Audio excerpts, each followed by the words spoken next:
استعمال کرنا ہے لڑنا ہے، یہ آسمانی آفت ہے، اس سے لڑنا نہیں ہے، اس کا علاج کر کے اللہ کو عاجزی دکھانی ہے اور اپنا سر سجدے میں رکھ کے رونا ہے۔ اس سے ہم لڑ نہیں سکتے، اس لفظ کو اپنی زبان سے نکال دیں، چاہے دل میں اس کے بارے میں کوئی تکبر نہ ہو، لیکن یہ لفظ اللہ کو پسند نہیں ہے کہ مجھ سے لڑنا چاہتے ہو۔ دیکھنا ایک چھوٹے سے وائرس سے اللہ نے ساری دنیا کو ہلا کے رکھ دیا۔ میں ایک حدیث سنا کے پھر دعا کرتا ہوں۔ پہلے ایک دعا ہے، ما اصابکم مصیبت فبما کسبت ایدیکم، تم پر جو آفت آتی ہے تمہارے اپنے گناہوں کی کمائی ہوتی ہے۔ ان ینصرکم اللہ فلا غالب لکم، میں تمہارا ساتھی بن جاؤں تو کون تمہیں نقصان پہنچا سکتا ہے۔ وَإِن يَخْذُلْكُمْ فَمَنْ ذَا الَّذِي يَنْصُرُكُمْ مِنْ بَعْدِهِ، اگر میں تمہیں چھوڑ دوں تو پھر کون سی ایٹمی طاقت تمہیں بچائے گی۔ إِن يَمْسَسْكَ اللَّهُ بِضُرٍّ فَلَا كَاشِفَ لَهُ، اگر میں تمہیں تکلیف میں ڈالوں میرے سوا اسے کوئی نہیں ٹالے گا۔ اور إِن يَمْسَسْكَ بِخَيْرٍ فَلَا رَادَّ لِفَضْلِهِ، اگر میں ارادہ کر لوں کہ میں نے کسی کو نہیں ہونے دینا بیمار یا مصیبت میں، تو اس کے لیے کیا مشکل ہے؟ ایک امر ہی تو ہوتا ہے۔ 40 دن ابراہیم علیہ السلام آگ میں بیٹھے رہے، 40 دن یونس علیہ السلام مچھلی کے پیٹ میں رہے، وہ تو فعال لما یرید ہے۔ تو ہم یہ جو ظاہری اسباب اختیار کر رہے ہیں ان کو بھی پوری طرح اختیار کرنا ہے، ساری احتیاط کرنی ہے۔ اگر مسجدوں میں جانے سے یہ بیماری پھیلتی ہے تو پھر اس سے بھی اپنے آپ کو روکنا ہے کہ جان کی حفاظت بھی ہمارے دین کا حصہ ہے۔ ایک دفعہ بارش ہو گئی، حضرت بلال نے اذان دی تو آپ نے کہا صلو فی رحالکم، ہم کہ بلال اعلان کرو اپنے اپنے گھروں میں نماز پڑھیں، مسجد میں مت آئیں۔ حالانکہ مسجد میں آنے سے کپڑے گیلے ہونے تھے یا کیچڑ، جان کا خوف تو نہیں تھا، لیکن میرے نبی نے اپنی امت پر محبت اور شفقت کا ایسا سایہ رکھا ہے کہ آپ نے ان کو کیچڑ سے بچایا، بارش سے بچایا۔ یہاں تو زندگی موت کے مسائل ہیں، بہرحال بڑے علماء اس میں جو کہیں گے اور حکومت جو ان کے ساتھ میٹنگ کرے گی، جو حتمی فیصلہ ہوگا، تو سب سے پہلے ہم اپنے الفاظ میں تواضع لے کر آئیں کہ ہم نے اللہ کے سامنے جھکنا ہے، عاجزی کرنی ہے اور اللہ کو منانا ہے کہ یا اللہ تو اس کو ہٹا، یہ نہیں ہٹ سکتی، اسے کوئی نہیں ہٹا سکتا۔ کہ اللہ کوئی اللہ کا بندہ رو دھو کے اسے منا لے تو پھر شاید فیصلہ ہو جائے اور اللہ تعالیٰ اپنا فضل فرما دے۔ ایک حدیث پہ اگر عمل ہو جائے تو مجھے اللہ کی قسم کھا کر میں کہتا ہوں یہ کورونا کا پتہ ہی نہیں چلے گا کہاں گیا۔ صرف ایک حدیث، میرے نبی نے فرمایا 4 باتیں مجھ سے لے لو پھر دنیا بھی تمہاری ہے آخرت بھی تمہاری ہے۔ 4 اذا کانت فیک، 4 باتیں لے لو مجھ سے پھر دنیا بھی تمہاری ہے آخرت بھی تمہاری ہے، تمہیں کوئی ٹیڑھی آنکھ سے نہ دیکھ سکے گا، تمہیں کوئی نقصان نہ پہنچا سکے گا کہ تمہارے رب کا سایہ تم پہ چھا جائے گا۔ تو 4 باتیں کون سی ہیں؟ صدق حدیث، ہمیشہ سچ بولنا، جھوٹ نہ بولنا۔ اب مجھے بتائیں، سارے یہ اینکرز بیٹھے ہیں، سارے ہمارے وزیر اعظم بیٹھے ہوئے ہیں، ہم کتنا جھوٹ بول رہے ہیں، ہم کس قدر جھوٹی قوم ہیں۔ ہم اس جھوٹ کے ساتھ اللہ کی بارگاہ میں کوئی مقام نہیں لے سکتے۔ تو میرے نبی نے پہلی بات فرمائی صدق حدیث، سچ بولنا۔ دوسری بات فرمایا حفظ امانت، کبھی کسی کو دھوکہ نہ دینا۔ یہ میرے نبی نے فرمایا میرا امتی ہر گناہ کر سکتا ہے، 2 کبھی نہیں کرے گا، ایک جھوٹ کبھی نہیں بولے گا، ایک دھوکہ کبھی نہیں دے گا۔ تو وزیر اعظم صاحب آپ اکیلے ہیں، دیانتدار ہیں، اللہ سے رونے دھونے والے ہیں، مانگنے والے ہیں، لیکن 22 کروڑ لوگوں میں سچے کتنے ہیں؟ 22 کروڑ لوگوں میں دیانتدار کتنے ہیں؟ ایک بہت بڑے چینل، میں ہاتھ جوڑ کے اینکر بیٹھے ہیں، معافی مانگ کے بات کر رہا ہوں، ایک بہت بڑے چینل کے مالک نے مجھ سے کہا کوئی نصیحت کرے، میں نے کہا چینل سے جھوٹ ختم کر دو۔ کہا پھر چینل ختم ہو سکتا ہے، جھوٹ نہیں ختم ہو سکتا۔ تو جہاں جس کو، یہ صرف پاکستان کی بات نہیں، پوری دنیا کا میڈیا جھوٹا ہے اور سب سے زیادہ جھوٹ بولا جاتا ہے، اور میرے رب کو، میرے نبی کو جھوٹ سے نفرت ہے۔ میرے نبی نے فرمایا پیاز کھا کے مسجد میں مت آؤ کہ فرشتوں کو تکلیف ہوتی ہے، بو ہوتی ہے، لیکن میرے نبی نے فرمایا جب کوئی مرد عورت جھوٹ بولتا ہے تو فرشتے اس کے منہ کی بدبو سے 3 میل دور بھاگ جاتے۔ تو جھوٹ اور خیانت کے ساتھ ہم کسی آفت کا مقابلہ نہیں کر سکتے۔ آپ نے فرمایا صدق و حدیث حفظ و امانت، سچ بولنا چاہے جان چلی جائے، اور دھوکہ نہ دینا۔ مسلمان کسی کو دھوکہ نہیں دیتا ہے۔ تیسرا فرمایا حسن و خلیقت، اپنے اخلاق اچھے کرنا، اور اخلاق کا سب سے اونچا مقام حیا ہے۔ اب میں کیسے بات کروں؟ میرے دیس میں حیا کو کس نے تار تار کیا؟ میرے دیس کی بیٹیوں کو کون نچا رہا ہے؟ ان کے کپڑے لباس مختصر کون کروا رہا ہے؟ یہ کس کے گردن میں یہ گناہ ڈالوں؟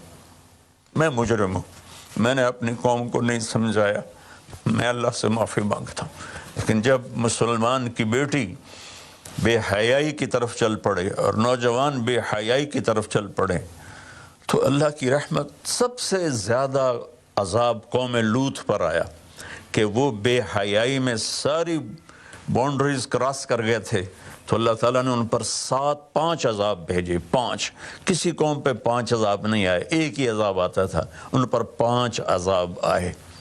تو تیسری بات میرے نبی نے فرمائی ہے کہ حیا والے بنو، حیا والے بنو۔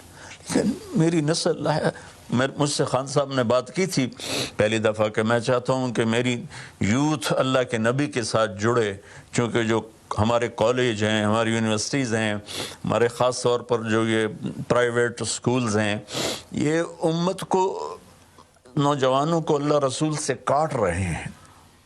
تو اللہ تعالیٰ یہ پہلا شخص ہے جس کے لیے میرے دل سے دعا نکلی جب اس نے کہا کہ میں نے آپ کو اس لیے بلایا ہے کہ میری قوم اپنے نبی کے ساتھ کیسے جڑ جائے۔ میں کیا بتاؤں، جب تک اس بے حیائی کو نہیں ہم روکتے، اور کوئی روک نہیں سکتا ہے، اندر سے نیت نہ ہو۔ سرنڈر ماڈل سکول میں میں نے میٹرک کیا ہے، ہمارے ایک وارڈن، میں ہاسٹل میں رہتا تھا، وہ آ گئے، نمازی تھے، انہوں نے نماز کی سختی کر دی، ہم بے وضو جا کے کھڑے ہو کر نماز پڑھ لیتے تھے، بے وضو۔ کیونکہ ڈنڈا انسان کو انسان نہیں بناتا ہے جب تک انسان اپنے من میں ڈوب کر پا جا سراغ زندگی۔ تو اگر میرا نہیں بنتا نہ بن، اپنا تو بن۔ یہ تو اپنے اندر دل دریا سمندروں ڈوگے کون دلان دیا جانے ہو، وچے بیڑے وچے جھیڑے وچے ونج مہانے ہو۔ میری قوم جھوٹ چھوڑ دے، میری قوم بددیانتی چھوڑ دے، میری قوم بے حیائی چھوڑ دے۔ وعفت فی طعمت، آخری بات میرے نبی نے کہا رزق حلال کھاؤ، رزق حلال کھاؤ، رزق حلال جو صبح سے شام تک، من امسا کالن بعمل یدہ امسا مغفور اللہ، جو صبح سے شام تک رزق حلال میں تھک جاتا ہے اس دن کے سارے گناہ معاف ہو جاتے۔ تو میں وزیر اعظم صاحب سے اپیل کروں گا کہ پوری قوم سے جیسے ڈونیشن مانگا ہے ایسی پوری قوم سے چلے۔ میں آپ کی طرف سے اپیل کرتا ہوں کہ کل یا آج رات رمضان کی آئے گی، ساری قوم 2 نفل پڑھے اپنے اپنے گھروں میں، اور ایک تسبیح لا الہ الا انت سبحانک انی کنت من الظالمین، جس کو یاد ہے پڑھ لے، جس کو نہیں یاد ہو استغفر اللہ کی ایک تسبیح پڑھ لے، اور پھر سب اللہ کے سامنے ہاتھ جوڑ کے معافی مانگے۔ اور اللہ تعالیٰ کہتا ہے ما من یوم الا والبحر یستاذن فی ان یغرق ابن آدم، روزانہ، یہ مسند احمد کی روایت، روزانہ سمندر کہتا ہے یا اللہ اجازت دے میں چڑھ جاؤں اور ان کو بہا دوں۔ والارض تستاذن فی ان تبتلعہ، زمین کہتی ہے اللہ مجھے اجازت دے میں ان بے حیاؤں کو نگل جاؤں، ان جھوٹوں کو، ان بدماشوں کو، اس مافیا کو میں نگل جاؤں۔ تو والملائکۃ تستأذن فی ان تعجلہ وتہلکہ، فرشتے اللہ سے کہتے ہیں یا اللہ تو ہمیں اجازت دے ہم ان کا صفایا کریں. میرا اللہ کہتا ہے دعو عبدی فانا اعلم بعبدی منکم، جاؤ جاؤ اپنا کام کرو، یہ میرا بندہ ہے اور میں جانوں میرا بندہ جانے. ان کان عبدکم فشانکم بہ، تمہارا بندہ ہے تو مار دو. ان کان عبدی فمنی ولی منی ولی عبد، اگر میرا ہے تو میں انتظار کروں گا، میں انتظار کروں گا. پچھلی قوموں میں ایک طوائف نے کتے کو پانی پلایا تو اللہ نے اس کی بخشش کر دی، معاف. ہم تو مائل بکرم ہیں، کوئی سائل ہی نہیں، کوئی مانگنے والا تو ہو. ان چار چیزوں نے ہماری ہر چیز بکھیر دی، توڑ دی. کسی بھی قوم کے لیے جھوٹ، بددیانتی، بے حیائی اور رزق حرام یہ ان کو تباہ و برباد کر دیتا ہے. اور کوئی قوم سچائی، دیانتداری، پاک دامنی اور رزق حلال پر ہوگی تو اللہ کا سایہ ان پر چھا جائے گا اور دنیا کی کوئی طاقت ان کی طرف آنکھ اٹھا کر نہیں دیکھ سکتی. ہم تو اجڑے چمن کے مالی ہیں. عمران خان کو اجڑا چمن ملا ہے، کہاں تک آباد کر سکے گا، اللہ اس کی مدد کرے. چمن کے تخت پر جس دم شہ گل کا تجمل تھا، ہزاروں بلبلیں تھی باغ میں، ایک شور تھا، غل تھا. کھلی جب آنکھ نرگس سی، نہ تھا جز خار کچھ باقی. بتاتا باغ ماں رو رو، یہاں غنچہ یہاں گل تھا، یہاں غنچہ یہاں گل تھا. ابھی عمران صاحب نے یرموک کی اور قادسیہ کی بات کی. کتنے تھے؟ 30,000 تھے خالد ابن ولید کے کمانڈ میں، اور سامنے باہان جو تھا وہ 3 لاکھ کا لشکر لے کر آیا ہوا تھا. اور قادسیہ کے میدان میں بھی 30,000 صحابہ تھے، اور ادھر سے جو رستم تھا وہ 3 لاکھ کا لشکر لے کر آیا ہوا تھا. ان کے ساتھ اللہ تھا. ہم اللہ کو ساتھ لیں، سارے اسباب اختیار کریں. مالداروں سے کہتا ہوں، میں نے اپنا کلپ الگ ریکارڈ کرا ہے کہ اس سال ساری زکوٰۃ ان غریبوں میں تقسیم کریں. آپ تک تو ہر آدمی نہیں پہنچ سکے گا. اپنے اپنے علاقے میں جو مالدار لوگ ہیں وہ اپنی زکوٰۃ غریبوں میں ان میں تقسیم کریں، ان کے گھر جا کر دیں. کسی ایک کی دعا لگ گئی نا تو 7 نسلیں ہماری آباد ہو جائیں گی. تو بس میں معافی چاہتا ہوں، آپ نے مجھے کافی دیر بٹھایا تو میں نے بھی تھوڑا سا آپ کا ٹائم لے لیا. تو آپ درود شریف پڑھیں اور ہم اللہ کی بارگاہ میں دعا کرتے ہیں. اللهم صل على محمد وعلى آل محمد كما تحب وترضى. اللهم لك الحمد كما أنت أهله وافعل بنا ما أنت أهله إنك أهل التقوى وأهل المغفرة. اے میرے رب، ہمیں تسلیم، تو ہم سے ناراض ہو گیا، تو نے سمجھایا ہم کوئی نہ سمجھا، تو ہمیں بلاتا رہا، ہم نے پیچھے مڑ کر دیکھا، تو نے ہمیں حرام سے روکا، ہم نے ہر حرام کو اپنا کاروبار بنایا، تو نے بے حیائی سے روکا، ہماری نسل نے کپڑے اتار دیے، تو نے رزق حلال کا کہا، ہمارے تاجر سود میں ڈوب گئے، دھوکے میں ڈوب گئے، طاقتور ظالم بن گیا. مظلوم کی فریادیں صرف تیرے تک تو آتی تھی، ہماری تو عدالتیں ظالم ہیں یا اللہ، ہماری تو عدالتیں ظالم، ہمارا قانون ظالم ہے، ہم سارے ظالم ہیں، غریب بھی، امیر بھی، مرد بھی، عورت. یا اللہ اس آفت کو ہم وینٹیلیٹر سے نہیں ٹال سکتے، ویکسینیشن سے نہیں ٹال سکتے، یہ تو نے بھیجی ہے، تو ہی سے ٹالے گا. یا اللہ تو علی کل شیء قدیر ہے، تو فعال لما یرید. میرے مالک، ہم تو اپنی طاقت سے کرسی سے اٹھنا چاہیں تو اٹھ نہیں سکتے، لیٹنا چاہیں تو لیٹ نہیں سکتے. یا اللہ زندگی موت تیرے ہاتھ میں، عزت ذلت تیرے ہاتھ میں. تو ہواؤں کا مالک، تو پانیوں کا مالک، تو سمندروں کا مالک. اور مالک بس ساڑی منتی ہے، مان جائے اللہ، ہمارے پاس کچھ نہیں ہے، خالی جھولی ہے، گناہوں سے بھرا ہوا ہے، یہ سارا دامن گناہوں سے بھرا ہوا ہے، نفرتوں سے، فرقہ واریت سے، سود سے، جھوٹ سے، قتل و غارت سے، بے حیائی سے، بے پردگی سے، ہر بلاک ہمارے دم. لیکن میرے مولا، میرے مالک، رب تو ہی ہے نا یا اللہ، ہم تو تجھے ہی مانتے ہیں میرے مولا. لا الہ الا اللہ کا ہم اقرار کرتے ہیں. یہ تجھے سب سے زیادہ پسند، محمد رسول اللہ کا اقرار کرتے ہیں جو تمہیں سب سے زیادہ پسند۔ آگے ہمارے پاس بہت سی نافرمانی ہے میرے مولا، ہم پیسے کے غلام بن گئے، شہرت کے غلام بن گئے، موت کو بھول گئے، قبر کو بھول گئے، تیرے سامنے کھڑے ہونے کو بھول گئے۔ اس بڑی آفت میں ہم قصوروار ہیں، ہم اس سے نہیں لڑ سکتے یا اللہ، ہم تو معمولی سے بخار سے نہیں لڑ سکتے، یہ تو بہت بڑی آفت ہے میرے اللہ، تو دور کر دے یا اللہ، تیری منتیں دور کر دے یا اللہ، تیری منتیں دور کر دے میرے مولا، میرے مولا دور کر دے میرے مالک، اپنے حبیب کے آنسوں کے تحفے یا اللہ، وہ احد میں تو ٹوٹے دانتوں کے تحفے میرے مولا، اپنے محبوب کے صدقے ہماری مصیبت ہٹا دے یا اللہ، ہمارے پاس کچھ نہیں ہے، نہ دوا ہے، نہ ہسپتال ہے، نہ ڈاکٹر ہے، کچھ بھی نہیں ہے، صرف تو ہے۔ آجا یار، آجا، تو لا مکان ولا زمان ہے، تو آنے جانے سے پاک ہے، یہ ہماری احمقانہ فریاد ہے، آجا میرے مولا، ہر تمنا دل سے رخصت ہو گئی، اب تو آجا، اب تو خلوت ہو گئی، ساری دنیا ہی سے وحشت ہو گئی، اب تو آجا، اب تو خلوت ہو گئی یا اللہ، تیرے آنے سے کام بنے گا، اسے ہٹا دے سب۔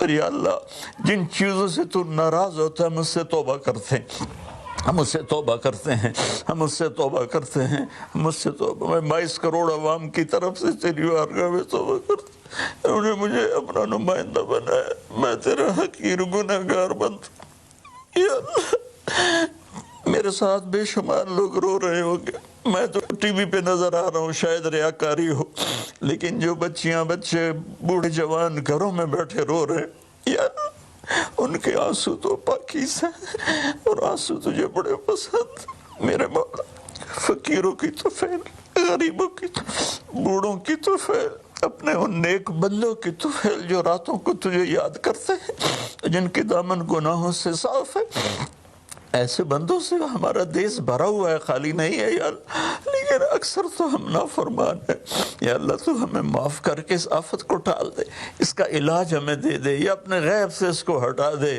تو ہر چیز پر قادر ہے، تو حکومت کی مدد فرما یا اللہ، تو جتنے بھی اس کے لیے کوشش کر رہے ہیں ان سب کی مدد فرما، اور یا اللہ ان ڈاکٹروں کو جزائے خیر عطا فرما جو زندگی موت کی جنگ لڑ رہے ہیں یا اللہ، تو ان ڈاکٹروں کو جزائے خیر عطا فرما یا اللہ، اور جو اس میں مر رہے ہیں وہ سب شہید ہیں، ان کے درجے بلند فرما، اور جو مریض ہو گئے ان کو صحت کاملہ عطا فرما یا اللہ، ہم لاک ڈاؤن کریں تو ایک ایک کمرے میں 10 آدمی بیٹھے ہیں، لاک ڈاؤن کا کیا فائدہ یا اللہ، یہ تو ہی دور کرے گا اس آفت کو، یہ لاک ڈاؤن سے نہیں جائے گی، یہ صرف فضل سے جائے گی اللہ میرے مولا۔ جیسے چھوٹا بچہ روتے روتے ماں سے کہتا، اماں ہن میں تھک پہ رو رو کے، ہن تو میری گل مان جا میرے مالک، میرے اللہ، میں رو رو کے تیرے سامنے تھک گئے، مان جا یا اللہ، ہمارے پاس کچھ نہیں، اپنے حبیب کے طفیل، ان کے صحابہ کے طفیل، ان کی اولاد جن کے کربلا میں سر کٹے اور نیزوں پہ چڑھ گئے، سب سے چھوٹے معصوم عبداللہ کے طفیل یا اللہ، پوری دنیا سے اس آفت کو ہٹا دے، تیرا نبی رحمت للعالمین تھا، رحمت للمسلمین نہیں تھا، میں یا اللہ انہی کی طفیل دعا کرتا ہوں کہ غیر مسلموں کو بھی اس سے نجات عطا فرما، وہ بھی تیرے بندے ہیں، تو نے انہیں بنایا ہے، انہوں نے تجھے نہیں پہچانا تھا، ان کا قصور ہے، پر تیرے بندے ہیں، تجھے ان سے بھی پیار ہے یا اللہ، پوری دنیا کے 6-7 بر اعظم میں جہاں جہاں یہ وبا اپنے پنجے گاڑ چکی ہے یا اللہ، تو ان کو سب کو، اور خاص طور پر امت مسلمہ اور خاص طور پر حرمین شریفین یا اللہ، اس دفعہ حج بھی نہیں ہوگا حرم میں یا اللہ، جگہ نہیں ملتی تھی روزانہ، آج صرف وہ کام کرنے والے تراویح پڑھے گا، وہ بھی آدھی پڑھے گا یا اللہ میرے مالک، میرے اللہ، جیسے بچہ ماں سے ضد کرتا ہے، اماں کر دے، اماں دے دے، آخر وہ کہتی ہے اچھا میرا سر نہ کھا لے جا، اللہ ہم تیری بارگاہ میں یا اللہ درخواست کرتے ہیں، منت کرتے ہیں، ہماری منت عمل کوئی نہیں ہے، خالی ہے، تیری قسم خالی ہے، تیرے سامنے ہماری تیری بارگاہ میں التجا ہے، جتنے بھی لوگ جس ٹائپ کے جس مسلک کے اس آفت کے لیے محنت کر رہے ہیں، کوشش کر رہے ہیں، دعائیں مانگ رہے ہیں، مال خرچ کر رہے ہیں، تدبیریں بنا رہے ہیں، ان سب کو اپنے خزانوں سے جزائے خیر عطا فرما، اور جو مر گئے ہیں انہیں شہادت کا درجہ عطا فرما، اور ہم باقی ہیں ہم سب کی حفاظت فرما، اس دیس کی حفاظت فرما، اس کو سچائی سے منور فرما، اس کو یا اللہ دیانتداری سے خوبصورت بنا، اسے حیا اور پاک دامنی کے ساتھ گلشن بنا، اسے رزق حلال کے ساتھ جنت کا راستہ بنا، اور جو ہمارے چلے گئے ان کے درجے بلند فرما، یا اللہ امت کے ہر طبقے کو میرے مولا، ہر طبقے کو میرے آقا اپنی نظر محبت عطا فرما، اور نظر غضب کو ہم سے واپس لے لے، اور جتنے مریض بن چکے ہیں ان کو شفا عطا فرما، ان کو صحت عطا فرما، صلی اللہ، اور جن لوگوں نے ابھی پیسے دیے ہیں ان سب کو اپنے خزانوں سے جزائے خیر عطا فرما، اور جتنے شرکائے مجلس تھے وزیر اعظم سمیت جتنے بھی شرکائے مجلس نے اس میں احساس پروگرام میں حصہ لیا، ان سب کو، ان کی اولادوں کو دنیا اور آخرت کی ہر خیر نصیب فرما، ہر شر سے بچا، وصلی اللہ تعالی النبی الکریم وعلی آلہ وصحبہ اجمعین برحمتک یا ارحم الراحمین۔ بہت بہت شکریہ مولانا طارق جمیل صاحب۔ تمام ناظرین کا بھی بہت بہت شکریہ۔ بہت سے لوگ ابھی بھی ٹیلی فون کر رہے ہیں، اکاؤنٹ نمبر آپ کے پاس اسکرین پر ہے۔ آپ یقینی طور پہ بہت سے لوگوں کی ٹیلی فون کال نہیں مل سکی، لیکن آپ ڈونیٹ کرتے رہیں، بڑھ چڑھ کر حصہ لیتے رہیں۔ آج کی اس ٹرانسمیشن میں جو اوور آل ٹوٹل جو پہنچا ہے وہ پہنچا ہے 2,76,59,00,000، اور اس ٹرانسمیشن کے دوران جو اکٹھے ہوئے ہیں وہ 5,75,00,000، اور ایس ایم ایس اور باقی جو ٹولز ہیں ان کے علاوہ جو ہے وہ اس کے علاوہ ہے۔ تو آپ سب کا بہت بہت شکریہ، ٹیلی ویژن پارٹنرز کا اس میں بہت بہت شکریہ۔ 55 کروڑ اکٹھے ہوئے اس ٹرانسمیشن میں آج۔